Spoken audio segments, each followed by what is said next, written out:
प्रश्न मेरा है, मरने के बाद अपने कर्मानुसार जैसा आप बता चुके हैं कि अन्य योनियों में चला जाता है, ठीक है। तो मेरे फिर पितर कैसे होते हैं? पितर ऐसे होते हैं कि जब हमारे पिता के पिता के पिता जो भी आज धरती पर नहीं हैं, वो जब यहाँ से मरकर जाते हैं तो सीधा पहले पितृलोक जाते हैं। वहाँ जाने के बाद जैसे हमने बताया 13 होने के बाद यमराज जी निर्णय लेते हैं कि अब आप पाप या पुण्य के अनुसार अब कहाँ जाएंगे, स्वर्ग जाएंगे, नरक जाएंगे या अन्य तमाम योनियों में जाएंगे। तो कुछ लोग तो अपने कर्मों के बस किसी भी योनि में चले गए। माना कि हमारे दादाजी परदादा जो भी हैं, कोई शेर बन गया, शेर कर्मों के अनुसार। अब हमने उनके नाम से यहाँ पिंडदान दिया, गया जी में तर्पण किया, जहाँ भी किया, तो हुआ क्या, वो शेर की योनि में जहाँ है, यदि उन्हें कोई कष्ट है, भूखे मर रहे हैं या कोई कष्ट तकलीफ है, तो ये पिंडदान का पुण्य उनको उस योनि में प्राप्त होगा जहाँ वो हैं। किसी भी योनि, बंदर से लेकर चींटी से लेकर हाथी तक जहाँ है वो उन्हें, यदि वो मनुष्य बने हैं तो मनुष्य की योनि में उनको प्राप्त हो जाएगा, जहाँ है वहाँ मिलेगा, ठीक है। परंतु कुछ लोग ऐसे होते हैं, ट्रेन लेट होने से हमें स्टेशनों में एक वेटिंग रूम बनाया जाता है, वेटिंग हॉल बनाया जाता है, जहाँ ट्रेन लेट हो गई तो आप वेट कर सकते हैं। उसी प्रकार किसी व्यक्ति, हमारे पिता के पिता, किसी के पाप पुण्य का कोई निर्णय किसी कारण ना हो पाए तो वो पितृलोक में होते हैं, और हम यहाँ से यदि उनके लिए कुछ करते हैं तो उनका उद्धार हो जाता है। ये जरूरी नहीं है कि मरने के तुरंत बाद हमारा पुनर्जन्म हो जाएगा, कहीं भी जरूरी नहीं है। हो सकता है 2 साल तक ना हो सकता है 10 साल तक ना हो, और हो सकता है 100 साल तक हम वेटिंग रूम में इंतजार करें अपने नंबर का। तो उन दिनों यदि हमारे पुत्र कोई तर्पण पिंड दान करता है तो वो हमें प्लस होके, अगर कोई वेटिंग लिस्ट में ना हुआ हो तो फिर बता चुका मैं कि वो शेर बन गया होगा तो उसको उस रूप में प्राप्त हो जाएगा। वो उसके निमित्त भागवत कथा सुनने से क्या फल मिलेगा? फिर इसको भागवत कथा जो पोथी पाठा सुनते हैं, आपने देखिए, होता क्या है कि आपका कोई अपना आदमी अमेरिका में है और आपने उसके खाते में पैसे डाल दिए, तो उसके खाते में तुरंत पहुंच गया कि नहीं। अब वो उस पैसे से शराब पी ले या दूध पी ले या रोटी खा ले या मांस खा ले, आपने तो पैसे भेज दिए, अब वो उसका उपयोग अपने ढंग से करेगा। उसी प्रकार हमने तो पुण्य कर दिया अपने पूर्वजों के लिए, अब वो शेर बने हैं तो उनको मांस मिल जाएगा, गाय बने हैं तो चारा मिल जाएगा, इंसान बने हैं तो 56 भोग मिल जाएगा। स्वामी जी, संतुष्टि हमको नहीं हुई।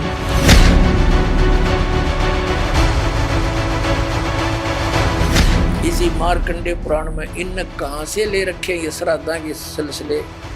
एक मंदालसा नाम की औरत थी, उसने अपने पुत्र को शिक्षा दी, और वह ये ले रहे हैं। देख, मार्कंडे पुराण के अंदर है, यही आपको सुना रहे हैं। ये काशी पृष्ठ से थोड़ा सा लेंगे। मंदालसा बोली महाराज, ये मंदालसा ज्ञान देती हुई आ रही है। मंदालसा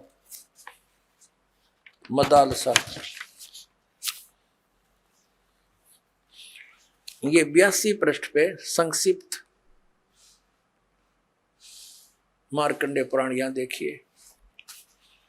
अब ये क्या सलाह दे रही है कि जो पितर देवलोक में है और जो त्रिक योनियों में ये पशु पक्षी बने हुए हैं, और जो मनुष्य योनियों में एवं भूत वर्ग में स्थित हैं, भूत बन रहे हैं, और वे पुण्यात्मा हों या पापात्मा, जब भूख प्यास से विकल होते हैं तो वे अपने कर्मों में लगा हुआ मनुष्य पिंड दान तथा जल दान के द्वारा उन्हें तृप्त करता है। इसी तरह वह देवताओं और अतिथियों को भी संतुष्ट रखता है।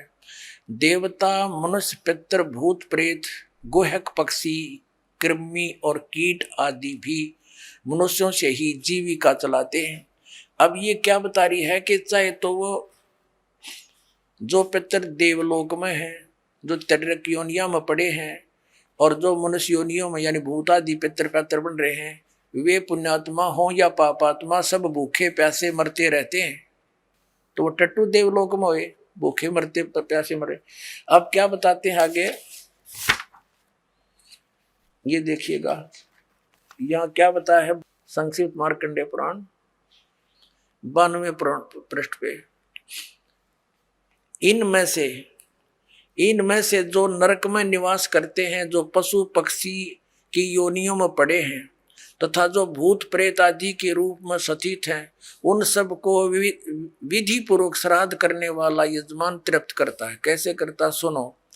मनुष्य पृथ्वी पर जो अन्न बिखेरते हैं उनसे पिशाच योनि में पड़े पितरों की तृप्ति होती है, जो जमीन पर दाने डाल देते हैं। बेटा स्नान के वस्त्र से जो जल पृथ्वी पर टपकता है उससे वृक्ष योनि में पड़े हुए पितर तृप्त होते हैं। जो रूख वृक्ष बन गए उन का नहा का जो वस्त्र ने छोड़ दिए ना, वो वृक्ष योनि में पड़े हुए तृप्त हो जाएंगे। अरे भले आदमी हो। अब ये एक बार क्या था, परमात्मा कबीर जी काशी में गंगा घाट पर चले गए। गंगा का एक घाट बना हुआ है, वहां पर ये ब्राह्मण लोग सूर्य को यानी ऐसे सूर्य की तरफ मुंह करके गंगा से जल उठावें और वहीं डाल दें। कबीर साहब बढ़कर उसमें गंगा में घुटनों पानी में और ऐसे नौकरन लगे गंगा के जल को पटरी पर फेंक रहे पूरी स्पीड तक। अब वो सारे पंडित जी अपना काम छोड़ के कबीर साहब की ओर देखने लगे। कहने लगे वो कबीर ये क्या कर रहा तू। कबीर जी बोले आप क्या कर रहे हो। मैंने ना पूछा, तुम क्यों पूछ रहे हो मेरे से। पहले आप बताओ आप क्या कर रहे हो। कि हम अपने पितरों को स्वर्ग में जल भेज रहे हैं। ये हम यहाँ जल डाल रहे हैं ना ऐसे मंत्र बोलकर, ऐसे सूर्य की तरफ मुँह करके, ये वहां स्वर्ग में हमारे भूखे प्यासे पितरों को जल प्राप्त होगा। परमात्मा बोला मैंने एक बगीची लगा रखी अपनी झोपड़ी के आगे और मैं उस बगीची को सींच रहा हूं। फिर मंड के करड़े हो गए। तो वो कहने लगे रे भोले आदमी इतनी दूर कैसे जाएगा जल, ये तो यहीं पड़ा है। वो तेरी झोपड़ी के आगे बगीची जो छोटी सी लगा रखी वो कैसे सिंचाई होगी इससे। कि एक लाखों किलोमीटर दूर मील दूर तुम्हारे पितरों को स्वर्ग में ये पानी मिल सकता है, तो ये 2 किलोमीटर पर क्या दिक्कत आएगी इसको।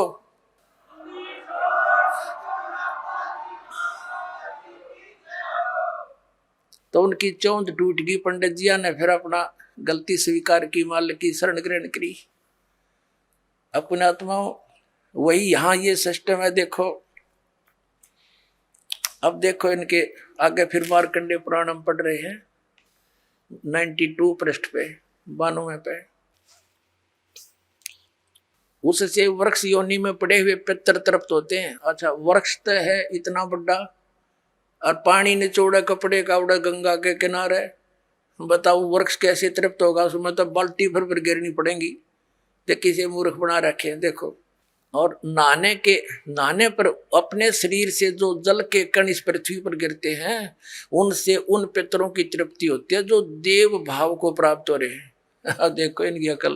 कहते नहाने के बाद जो छींटे छाटे पृथ्वी पर पड़ते हैं ना, वो जो देवता बन गए उन पितरों की तृप्ति होती है। वो टट्टू देवता बन गए जब इसे पानी तो छकेंगे उड़ा हुआ तरह अकल बना मार रखी मारी। देखो देखो नहाने पर अपने शरीर से जल के कण इस पृथ्वी पर गिरते हैं ना, उनसे उन पितरों की तृप्ति होती है जो देव भाव को प्राप्त हुए हैं, जो देवता बन रहे हैं। और पिंडों के उठाने से वो पिंड भरवाते हैं, अन्न के कण पृथ्वी पर गिरते हैं ना, उनसे पशु पक्षी योनियों में पड़े हुए पितरों की तृप्ति होती है। बता वो पशु योनि में कितना भैंस बन कर खड़ी होगी उनकी वह माई या दादी ताई काकी है। और उड़ा वह कण गिरे पृथ्वी पर कीता है।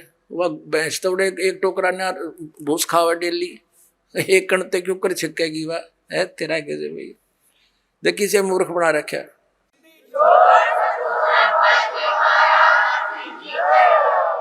अब देखो कुल में बालक जो श्राद्ध कर्म योग्य होकर संस्कार से वंचित रह गए, यानी बचपन में मर गए, श्राद्ध करे नहीं, तो वे बिखरे हुए अन्न और समार्जन के जल को ग्रहण करते हैं। ब्राह्मण लोग भोजन करने के बाद हाथ मुंह धोते हैं और चरणों का प्रक्षालन करते हैं। तो उस जल से भी अनन्य पितरों की तृप्ति होती है। बेटा, उत्तम विधि से श्राद्ध करने वाले पुरुषों के अन्य पितर यदि दूसरी दूसरी योनियों में चले गए हों तो भी श्राद्ध से उन्हें बड़ी तृप्ति होती है। अनन्य उपार्जित धन से जो श्राद्ध किया जाता है उससे चंडाल आदि योनि में पड़े पितर तृप्त होते हैं।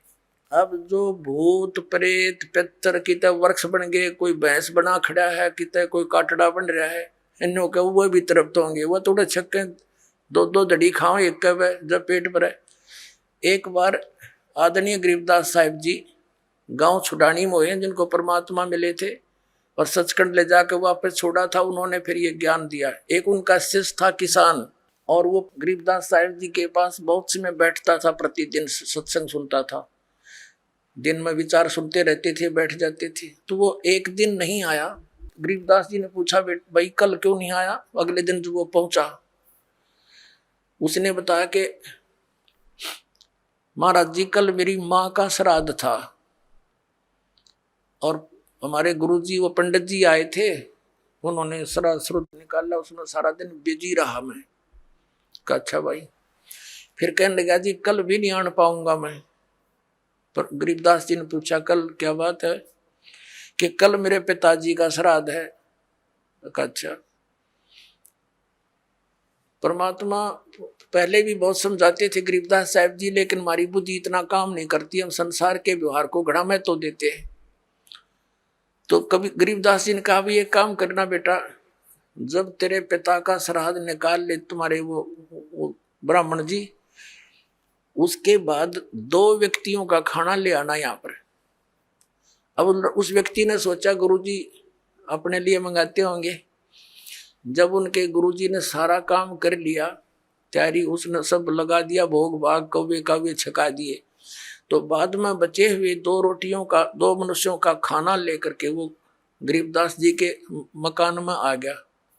गरीबदास जी भी गृहस्थी थे, बाल बच्चेदार थे, किसान थे, लेकिन परमात्मा से परिचित हो चुके थे, तत्व ज्ञान से परिचित थे। उस भगत का ही खेत था, उसमें एक जोड़ी थी, छोटा सा तालाब जिसको लेट बोले। जब वो व्यक्ति लेकर आ गया 2 मनुष्यों का भोजन, गरीबदास जी कहने लगे आजा मेरे पीछे पीछे।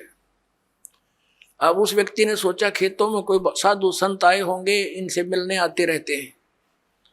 वहां जाकर उस लेट से, उस जोहड़ से 1 किलोमीटर दूर उस खेतों में जो तालाब होते थे छोटे छोटे, पशुओं के पानी के लिए उसमें स्टोर कर लेते थे जल, तो उसके चारों तरफ झुंड खड़े हो जाते थे, झाड़ बोझड़े कांटेदार झाड़ियों के गुच्छे से बन जाते थे। उससे 200 फुट दूरी पर बैठ के गरीबदास जी भी वो लड़का व्यक्ति बैठा लिया और वहां कहा, आवाज लगाई उसकी माता और पिता का नाम लेकर, और उनसे कहा कि आ जाओ तुम्हारा पुत्र भोजन ले आए।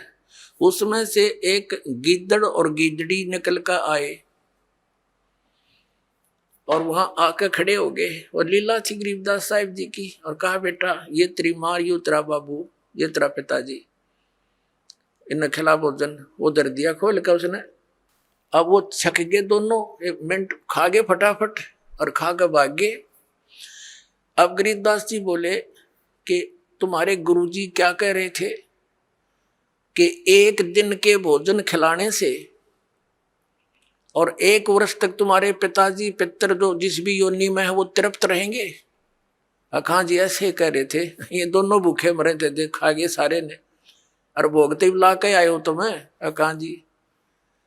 उस दिन पीछे कान पकड़ दिया कि जी बाढ़ में जाओ, या ये तो बकवास है सारी, तो छोड़ दी सारी वो लोकवेद और दंत कथा, मनमाना आचरण उस प्यारी आत्मा ने। तो पुण्यात्माओं, परमात्मा कहा करते थे कि तुम 1 दिन तो आहार करा देते हो, मान लीजिए तुम्हारी बात बड़ी करें, और तुम्हारे पिताजी या माताजी जब जीवित थे दिन में 2-2 बार तो पक्का रोटी खाते थे। अरे तुमको 1 दिन के खाने से 364 दिन कोई जरूरत नहीं, ये कोई संभव बात है तुम्हारी? 1 दिन तुमने भोग लगा दिया, 364 दिन क्या खाएंगे वो? कहने का भाव यह है कि वो तो जो बन चुके अब पुण्यात्माओं, जब हम सत भक्ति करेंगे और इस साधना के करने से आपके जो पितृ भूत प्रेत आदि बने हुए हैं, और चाहे वो किसी योनि में है, ये पितृ वाली सिस्टम में, तो उनकी भी मोक्ष हो जाएगा आपकी भक्ति करने से। अपने आत्माओं, ये सत्कर मान लेना, ये दास आपको समय अनुसार सब क्रियाएं बताएगा। इन एडवांस करने से आप अपना कर्म बिगाड़ बैठोगे। आप अपनी भक्ति करते रहो और समय आने पर ये सब आपके पितृ वगैरह भी इस साधना से ही इनकी मुक्ति हो जाएगी। अब क्या होता है, जैसे इन्हीं पुराणों में लिखा है कि 1000 ब्राह्मण भोजन कर रहे हों, जैसे इन्होंने पितरों की और भूतों की श्राद्ध की वो विधि बता रखी है। पितरों के लिए भोजन कराओ ब्राह्मणों को तो ऑड नंबर में हो, जैसे 1, 3, 7 यानी 5, 7 ऐसे हो, और बाकी इवन नंबर में हो, ऐसी संख्या में जमाने चाहिए। और इसी विष्णु पुराण में लिखा है कि 1000 ब्राह्मण जिमते हो, भोजन कर रहे हो, और उनके सामने एक योगी माने भगत, सच्चा भगत, सत्साधक, सत साधना करने वाला परम अक्षर परमात्मा का जो साधक है वो वास्तव में भगत योगी होता है। योगी का अर्थ ये नहीं ये पेट का पानी हला के दिखा दे आसन उसन कर रहा हो ना, ये योगी नहीं। ये तो एक वो है अपनी, समझ लो ये प्राकृतिक चिकित्सक कह सकते हैं, वो योगी है। योगी का अर्थ होता है भक्त, परमात्मा से मिलने की जो कोशिश कर रहा है वो योगी है, भक्त यानी सच्चा साधक। ये देखिएगा श्री विष्णु पुराण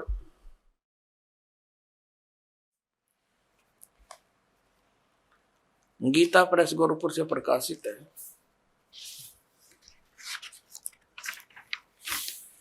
इसके अनुवादक हैं मुनीलाल गुप्त। ये गीता प्रेस गोरखपुर से प्रकाशित है। ये है अध्याय 16 और तृतीय अंश और पृष्ठ नंबर 213 पर। यहां पर लिखा, हे राजन, श्राद्ध करने वाले पुरुष से विश्व देवगण, पितृगण, मातामह और कुटुंबी जन सभी संतुष्ट रहते हैं। हे भूपाल, पितृगण का आधार चंद्रमा है और चंद्रमा का आधार योग है, भक्ति, और इसलिए श्राद्ध में योगी जन को नियुक्त करना अति उत्तम है, यानी सत साधक को। हे राजन, यदि श्राद्ध भोजी एक सहस यानी 1000 ब्राह्मणों के सम्मुख एक योगी भी हो तो वह यजमान के सहित उन सब का उद्धार कर देता है, यानी ब्राह्मणा का भी, हर योगी का भी और उनका यजमान का भी, सबका उद्धार कर देता है। पितरों की तो बात छोड़े।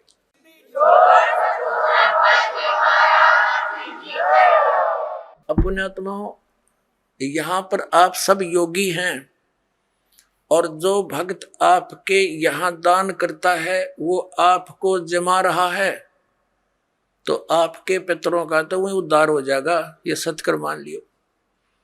ये इतना गजब का मार्ग है जो हमारे प्राणों, जो सत्य है वो तो इन्होंने ग्रहण की नहीं, इन्होंने असत्य ग्रहण कर लिया। अब जैसे एक श्रद्धालु कहता है कि जैसे हमारे पिताजी दिखाई दे जा और वो कहें बेटा श्राद्ध निकाल दे, तो हम क्यों नहीं निकालेंगे? निकालना तो पड़ेगा। कोई बात है या? अपनात्माओं, उसका तरीका है। जैसे किसी का बालक और कुएं में गिर गया, उसका वो तो चिल्ला रहा है डूब गया डूब गया, उसका क्या इलाज है? गिल्ले डूब जा, डांक मार दे, छलांग लगा दे, वो भी मरे गिल्ले। उसकी विधि है उसको भी बचाने की। पहले रस्सी बांधा एक ऊपर मजबूत सी, उसको नीचे डालो, उसको पकड़ कर जार उसने भी काट के लिया। तो ये पितर दिखाई दे जा ऐसे कोई है तो उसका गेल नहीं डूबे, उस श्राद्ध न नहीं करे, वो तो कुएं में छलांग लगाने वाली बात होगी, गेल मर गया। उसके लिए ये रस्सा है जो दास आपको देगा, ये सत भक्ति करो, इस तरह ये दान धर्म करो, और उन पितरा का वीर सब कहेंगे उद्धार अपने आप होता चलेगा। ये आपने पढ़ भी लिया, क्योंकि सत साधक ये भक्त है, या लाखों योगी जी में एक महीने के अंदर आकर के हैं, और फिर वो एक कह के जमान में इतना लाभ बता रहे। तो ये तत्व ज्ञान और शास्त्र अनुकूल साधना, इससे आपका भी कल्याण और आपके पितरों का भी। अब वेदों में इन श्राद्ध आदि कर्म कांड का निषेध है, और गीता जी में निषेध 9वें अध्याय के 25वें श्लोक में स्पष्ट किया है, भूत पूजने वाले भूत बनेंगे। ये देखिएगा, श्रीमद् भगवत गीता, गीता प्रेस गोरखपुर से प्रकाशित है, जयदयाल गोविंद का इसके अनुवादक है। अध्याय नंबर 9 का ये है, अध्याय नंबर 9 श्रीमद् भगवत गीता, श्लोक नंबर 25।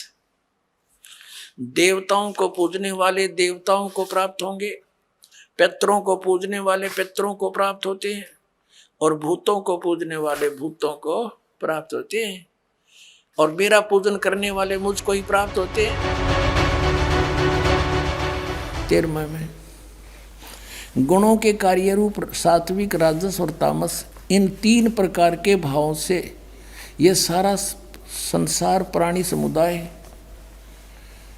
मोहित हो रहा है। इन तीनों गुणों से परे, यानी ब्रह्मा विष्णु महेश से अलग जो मैं हूँ, काल ब्रह्म मुझ अविनाशी को नहीं जानता। इन तीनों देवताओं तो ऊपर मुझे नहीं जानते, ये इन्हीं की पूजा करते रहते हैं।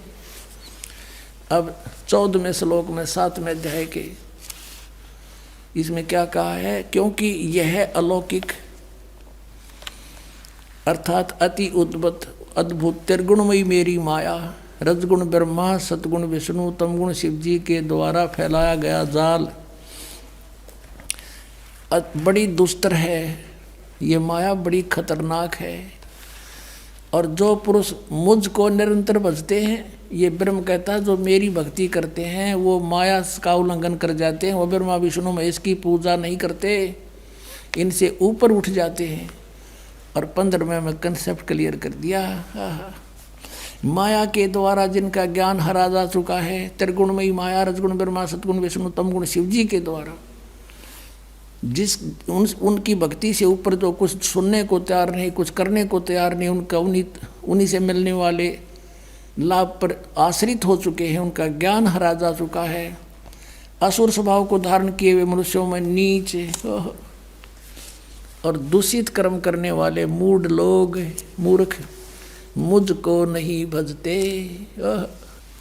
अपने आत्माओं ये स्पष्ट कर दिया कि अन्य देवता रजगुण ब्रह्मा, सतगुण विष्णु, तमगुण शिव जी की जो भक्ति करते हैं, वो राक्षस स्वभाव को धारण किए हुए मनुष्यों में नीच दूषित कर्म करने वाले मूर्ख, गीता ज्ञानदाता कहता है वो मेरी भक्ति भी ना करते, इन्हीं तक सीमित है। और देखो आगे इसमें 16 से लेकर 19 तक फिर इसने अपने विषय में बताया कि मेरी भक्ति 4 प्रकार के करते हैं। फिर 20 से फिर शुरू करता है इन्हीं देवताओं के बारे में। देखिएगा, ये वही गीता प्रेस गोरखपुर से प्रकाशित है, 7वां अध्याय। अब हमने 15 तक पढ़ लिए, अब 20 में आ गया। उन भोगों की कामना द्वारा जिनका ज्ञान हरा जा चुका है, जो 15वें श्लोक में गया 7वें अध्याय के में, अपने स्वभाव से प्रेरित होकर उस नियम का धारण करके वो अन्य देवताओं को भजते अर्थात पूजते हैं। ब्रह्मा विष्णु महेश ये तीनों गुण अन्य देवताओं में आते हैं।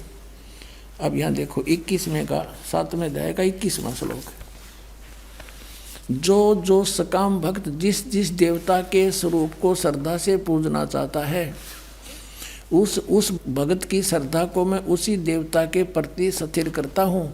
जैसे कोई विष्णु जी को पूजता है तो ये स्वयं आ जा विष्णु रूप धारण कर उसने तथास्तु कर जाए का देसी दे जाओ खिलौने खेल लें जा। फिर अब 22 में देखो, वह साधक वह पुरुष श्रद्धा से युक्त होकर उस देवता को पूजन करता है और उस देवता से मेरे द्वारा ही विधान किए हुए उन इच्छित भोगों को निस्संदेह प्राप्त करता है। कहता उन जो अन्य देवता हैं ब्रह्मा विष्णु महेश, इनको मन ने एक एक विभाग दे रखा है, वो शक्ति मेरी तय काम कर रहे हैं। इसका अर्थ ये है, अब 23 में 7वें अध्याय के 23 में स्पष्ट कर दिया है, परंतु अब 7वें अध्याय का 23 में स्पष्ट कर दिया है, परंतु उन अल्प बुद्धि वालों का, अल्प बुद्धि माने मूर्खों मंद बुद्धि वालों का वह फल नाशवान है।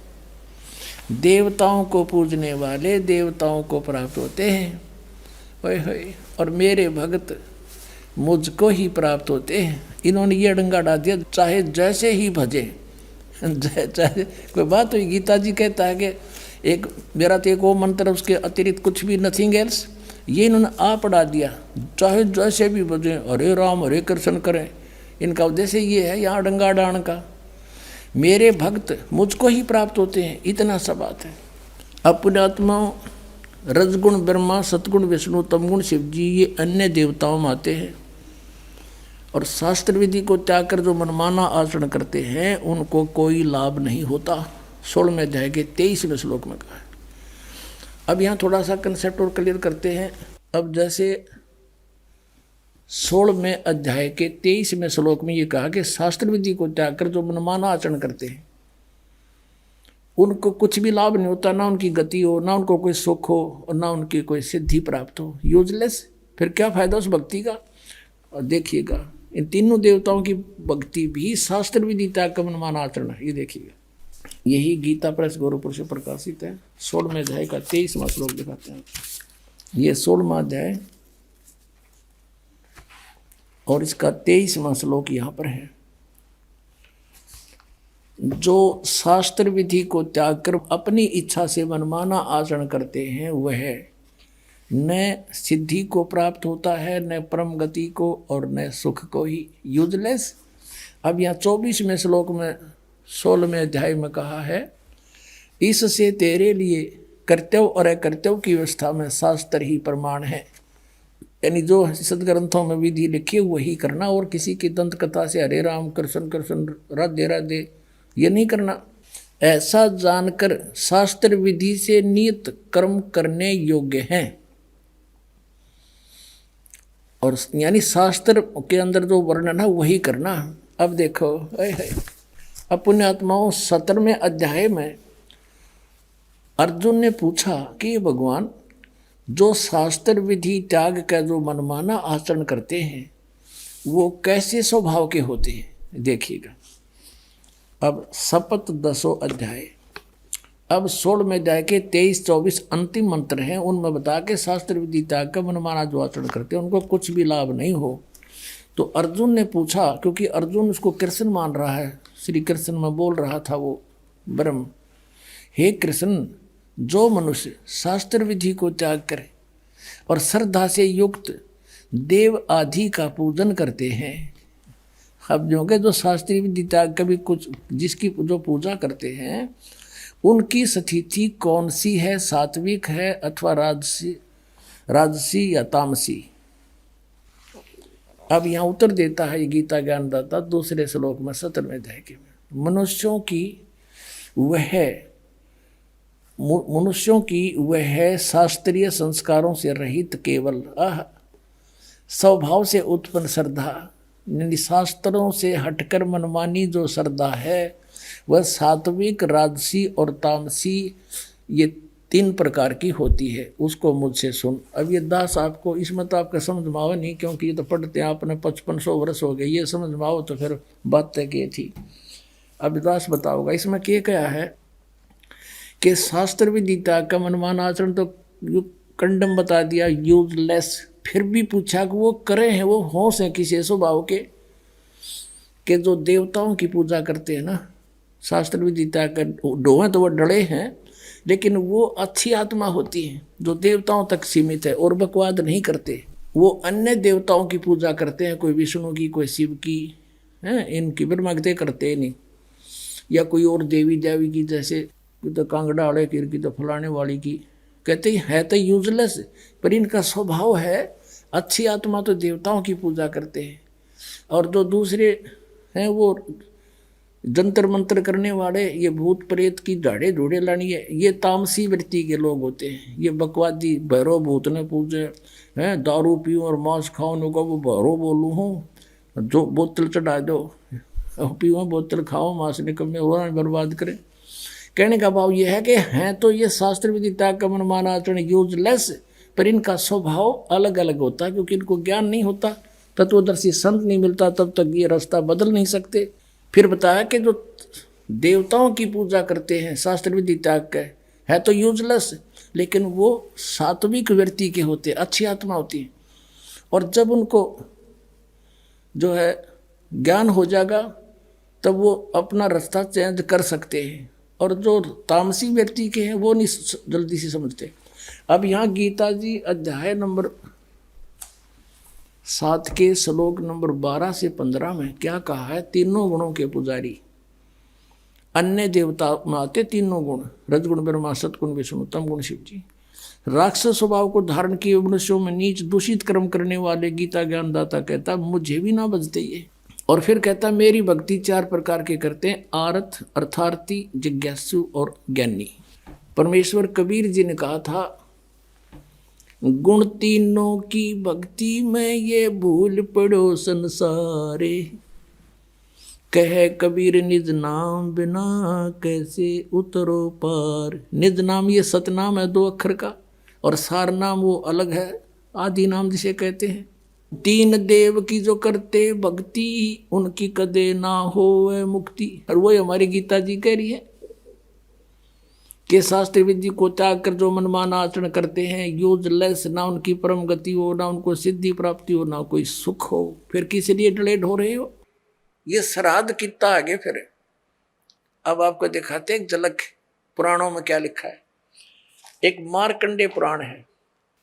एक रुचि नाम के ब्राह्मण थे, ऋषि, और उसने वेदों को समझा पढ़ा। ये ज्ञानी आत्मा थे कि मनुष्य जीवन केवल मोक्ष प्राप्ति के लिए प्राप्त होता है, इसलिए उसने ना तो विवाह कराया, ब्रह्मचारी पद पर रहते हुए 40 वर्ष की उम्र हो गई थी, और अपना जंगल में वन में रहता था, कोई मकान झोंपड़ी भी नहीं डाल रखी थी। ये सोच करके मोक्ष प्राप्ति करानी है, क्या संग्रह करना है, 2 दिन का जीवन है। अब वो वेदों अनुसार साधना कर रहा था, रुचि ऋषि। और उसके जो पिताजी, दादाजी, परदादाजी, चौथा दादाजी वो मर चुके थे, वह भूत बन रहे थे, और वह भी ऋषि थे, ब्राह्मण थे। उनने भी ये कर्म कांड करे और करवाए थे, तो भूता बनेंगे वह। तो वो चारों दिखाई दिए और कहा बेटा तूने विवाह क्यों नहीं करवाया? विवाह करवा के तुम हमारा श्राद्ध करता है और हमारी गति हो जाती। अब रुचि कहने लगा कि पितामहो, वेद में तो ये मना कर रखा है, ये श्राद्ध श्रुद्ध निकालना, ये कर्म कांड करना, ये तो मूर्खों का मार्ग है। और वो पितर भी कहते हैं बेटा है तो ऐसा ही, इसमें कोई संदेह नहीं, मिथ्या नहीं है, सच्चाई है। लेकिन हमारा क्या होगा? एक तुम बाढ़ में जाओ, थारा क्या होगा? आप मरे, अरे पुत्र और मरवाने के लिए तैयार करे। या देखो मार्कंडे पुराण, ये गीता प्रेस गोरखपुर से प्रकाशित है। गीता प्रेस गोरखपुर से प्रकाशित है। ये गीता प्रेस गोरखपुर से प्रकाशित है। ये 242 पृष्ठ पे संक्षिप्त मार्कंडेय पुराण, रोच्य मुनि की उत्पत्ति कथा। मार्कंडेय जी कहते हैं कि ब्राह्मण, पूर्व काल की बात है, प्रजापति रुचि ममता और अहंकार से रहित इस पृथ्वी पर विचरते थे। उन्हें किसी से भय नहीं था, वे बहुत कम सोते थे। उन्होंने न तो अग्नि की स्थापना की थी, न अपने लिए घर ही बना रखा था। वे एक बार भोजन करते और बिना आश्रम के ही रहते थे। उन्हें सब प्रकार की आसक्तियों से रहित एवं मुनिवर्ती में देख उनके पितरों ने उनसे कहा, ये देखिए ये चारों आगे भूत बन रहे, ये देखो। ये रुचि ऋषि है, ये इनके पहले बने हुए वो पंडित जी सारे भूत पूज का भूत बन गए। अब ये दिख गए इसने सारे इकट्ठे। पितर बोले बेटा, विवाह स्वर्ग और अपवर्ग का हेतु होने के कारण एक पुण्यमय कार्य है। ये तो इन पितरों के वचन हैं, ये तो पितरों के वचन है जो अपनी सलाह दे रहे हैं। देखना, उसे तुमने क्यों नहीं किया? ग्रस्त पुरुष समस्त देवताओं, पितरों, ऋषियों और अतिथियों की पूजा करके पुण्यमय लोकों को प्राप्त करता है। वह सभा के उच्चारण से देवताओं को, शब्द से पितरों को तथा अन्नदान, बलि, वैष्णदेव आदि से भूत आदि प्राणियों एवं अतिथियों को उनका भाग समर्पित करता है। बेटा, हम ऐसा मानते हैं कि गृहस्थ आश्रम को स्वीकार न करने पर तुम्हें इस जीवन में क्लेश पर क्लेश उठाना पड़ेगा तथा मृत्यु के बाद और दूसरे जन्म में भी क्लेश ही भोगना पड़ेगा। रुचि ने कहा, पितरगण, परिग्रह मात्र ही अत्यंत दुख एवं पाप का कारण होता है तथा उसे मनुष्य की अधोगति होती है, उससे मनुष्य की अधोगति होती है। यही सोचकर मैंने पहले से त्रि संग्रह नहीं किया। अब यहां देखो, पितर बोले बेटा, जितेंद्रिय होकर आत्मा का प्रक्षालन करना उचित है, किंतु तुम जिस मार्ग पर चल रहे हो वह मोक्ष मार्ग है। बता, इसने तो घटिया मान रहे मोक्ष मार्ग ने कि तुम जो कर्म कर रहे हो जिस मार्ग पर चले तो मोक्ष मार्ग है। अरे हम बतावांगे पितृवृंद का मार्ग। देखिए, रुचि ने पूछा, पितामहो, वेद में कर्म मार्ग को अविद्या कहा गया है। जो तुम सलाह दे रहे हो वो कर्म कांड, श्राद्ध श्रूद निकालना, पितृ पूजना, वो तो मूर्खों की विद्या, अविद्या का है, मूर्खों का सलाह कही है। फिर क्यों आप लोग मुझे उस मार्ग में लगाते हैं? पितर भी कहते हैं। पितर बोले, यह सत्य है कि कर्म को अविद्या ही कहा गया है, इसमें तनिक भी मिथ्या नहीं।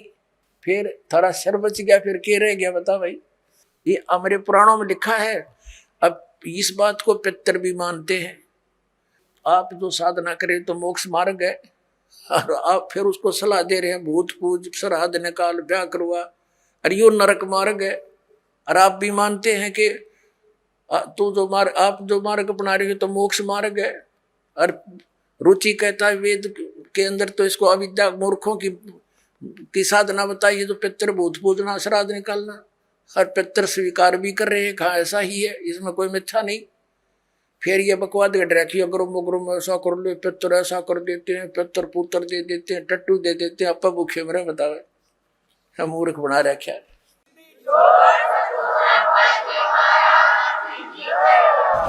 दर्शकों, दोनों संतों के विचार जानने के बाद ये सिद्ध हुआ कि संत रामपाल जी महाराज ने शास्त्रों से प्रमाणित कर दिया कि श्राद्ध निकालना मनमाना आचरण है और शास्त्र के विरुद्ध है। अनिरुद्धाचार्य जी का तर्क गलत साबित हुआ।